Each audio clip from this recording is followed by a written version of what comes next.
quick video, but it's going to be interesting for you to have a look at the case studies. I will provide all the links below in the description, but I will post everything on Google Classroom for you anyway as well. Now, we're going to be having a look at the case studies. This is the part where we're going to be having a look at the knowledge and understanding.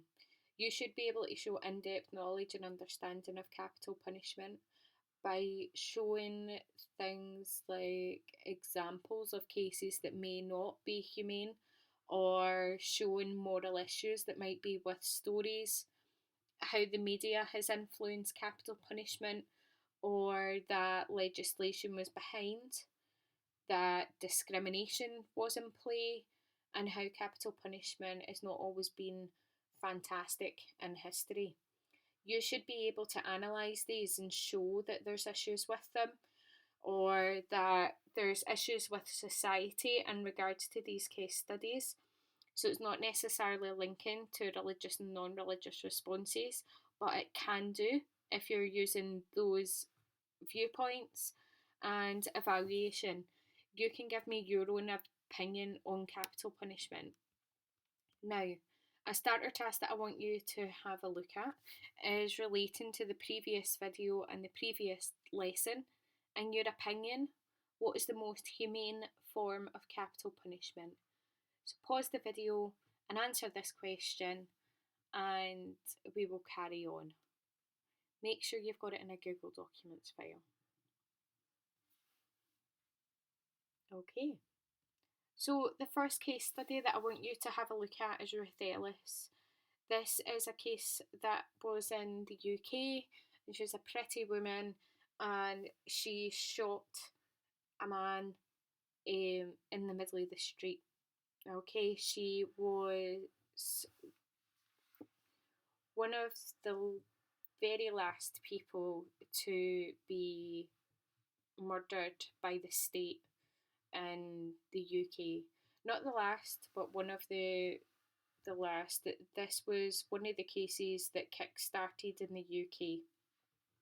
So I want you to read Ruth Ellis's case study, and I want you to take some information on it. The case study task is that there are 4 case studies to use.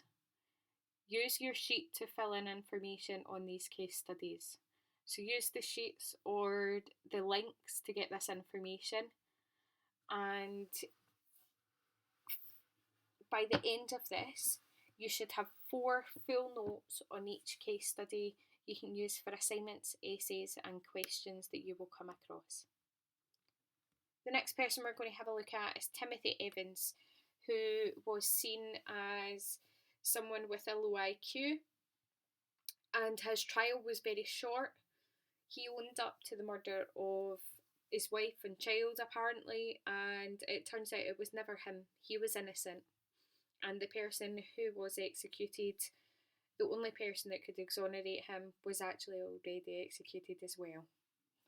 So have a look at Timothy Evans, write some information, and you should have a small summary on him. Use this as knowledge as well. So we've got the Central Park joggers case. This is something that has came across the news in the past few years, and how these men had many years in prison and lost out on lots of opportunity because of being discriminated against, and they were wrongfully committed. The last one I'm going to have a look at is George Eunice Stinney Jr. This was the youngest person to be executed in America. He was accused of murder, and it is quite a tragic story. It turns out George was innocent, and he was a child. It raises moral issues such as, is a child responsible? Can they ever learn to do some new things? Does a leopard ever change its spots? But the root of this case is that he was innocent, and he was exonerated after his death. Now, what I want you to do is look at these 4 case studies and use them to create an information sheet on each. So there should be 4 information sheets that you create. They don't necessarily have to be A4 sheet, but just enough that you've got information that you would be able to use in your assignments and essays and questions. These are very important.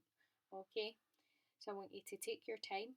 This should probably take you equivalent of 2 RMPS periods to fully complete with detail. Make sure your points are relevant and accurate. If you've got any information or any problems accessing the links, please let me know straight away. Thanks guys, have a great day.